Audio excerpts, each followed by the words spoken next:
വരുന്ന തെരഞ്ഞെടുപ്പിൽ ഏതാണ്ട് പരാജയം ഉറപ്പിച്ച മട്ടാണ് UDFും പ്രത്യേകിച്ച് കോൺഗ്രസ് പാർട്ടിയും. ലീഗിന് പ്രത്യേകിച്ച് കുലുക്കമൊന്നുമില്ല. അവർക്കറിയാം അവർ നിൽക്കുന്ന സ്ഥലങ്ങളിൽ അവർ വിജയിക്കുമെന്ന്. ഇപ്പോഴുള്ള 42 സീറ്റിൽ തന്നെയും 15ഓളം സീറ്റ് അവരുടേതാണ്. ഈ UDFിന്റെ പരാജയബോധത്തിന് അടിസ്ഥാനം സതീശന്റെ ഗീബൽസിന്റെ സ്വഭാവമാണ്. വെറും നുണയനാണ് എന്ന് ജനം തിരിച്ചറിഞ്ഞു കഴിഞ്ഞു എന്നതാണ്. എത്രയൊക്കെ പുകമറ സൃഷ്ടിച്ചിട്ടും സതീശൻ ഒരു കള്ളനും കള്ളനാണയവുമാണ് എന്ന് നാട് തിരിച്ചറിഞ്ഞു. അതുകൊണ്ട് കോൺഗ്രസിന്റെ തെരഞ്ഞെടുപ്പ് സമിതി യോഗം, ഒരു കോർ കമ്മിറ്റിയും KPCC അവരൊക്കെ ചേർന്ന് തീരുമാനിച്ചു, ഒരിക്കൽ കൂടി വീടാന്തരം കയറി ഇറങ്ങി സംസ്ഥാന സർക്കാരിനെതിരെയും കേന്ദ്ര സർക്കാരിനെതിരെയുള്ള ലഘുലേഖകളൊക്കെ വിതരണം ചെയ്ത് ആളുകളെ ഒരിക്കൽ കൂടി ഒന്ന് ഉറപ്പിച്ചു നിർത്തണം. അതുകൊണ്ട് ഈ വരുന്ന 20 മുതൽ 28 വരെ, അതായത് ഈ മാസത്തിന്റെ അവസാനത്തെ ആഴ്ചകളിൽ കോൺഗ്രസ് പാർട്ടി പ്രവർത്തകർ നിങ്ങളുടെ വീടാന്തരം കയറി ഇറങ്ങും. അത് ഒരു തവണ കയറി ഇറങ്ങി, പിന്നെ പലതവണ കയറി ഇറങ്ങുന്നുണ്ട്, പിരിവിനും മറ്റുമൊക്കെ ആയി.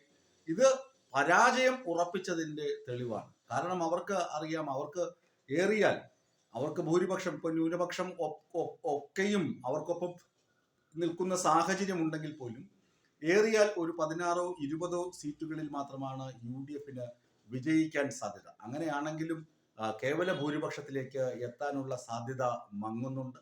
ഈ കേവല ഭൂരിപക്ഷത്തിലേക്ക് എത്തണമെങ്കിൽ ബഹുഭൂരിപക്ഷം ജനങ്ങളും വോട്ട് ചെയ്യണം. അല്ലാതെ ലീഗ് മാത്രം വിജയിച്ചതുകൊണ്ട് കാര്യമില്ല എന്ന ഉത്തമ ബോധ്യത്തിൽ നിന്നാണ് കോൺഗ്രസ് ഇങ്ങനെ വീണ്ടും ഭവന സന്ദർശനത്തിന് കോപ്പുകൂട്ടി ഇറങ്ങുന്നത്. അതേ അവസരം തന്നെ CPMും വളരെ തന്ത്രപൂർവമായി കൃത്യം വിജയസാധ്യതയുള്ള സ്ഥാനാർത്ഥികളെ മണ്ഡലങ്ങളിൽ നിർണയിക്കുക, അല്ലാതെ ഇപ്പൊ 20 സീറ്റ് UDFിന് കൂടുതൽ കിട്ടുമെന്ന് അവരും ഗണിച്ച് ചുമ്മാതിരിക്കുന്നില്ല.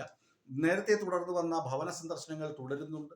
ഒപ്പം മധ്യമേഖല ജാഥ സമാപിച്ചു. തെക്കൻ ജാഥയും വടക്കൻ മേഖല ജാഥയും ഒക്കെ സമാപനത്തിലേക്ക് സമാപിച്ചുകൊണ്ടിരിക്കുന്നു.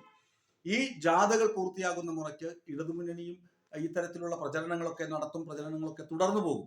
എന്നാൽ കോൺഗ്രസ് വീണ്ടും വീട് കയറി ഇറങ്ങുന്ന വസ്തുത എന്ന് പരിശോധിക്കുകയാണെങ്കിൽ ചെന്നിത്തലയും അതുപോലെ തന്നെ VD സതീശനും ഒക്കെ തന്നെ പറയുന്ന കാര്യങ്ങൾ പച്ചക്കള്ളമാണ്, പച്ച നുണയാണ്, കല്ലുപച്ച നുണയാണ് എന്ന് ജനം തിരിച്ചറിഞ്ഞു കഴിഞ്ഞു. അത് നുണയല്ല, സത്യമാണെന്ന് സ്ഥാപിക്കാനാണ് വീണ്ടും വീടാന്തരം കയറി ഇറങ്ങാനുള്ള കോൺഗ്രസിന്റെ ഈ നെട്ടോട്ടം.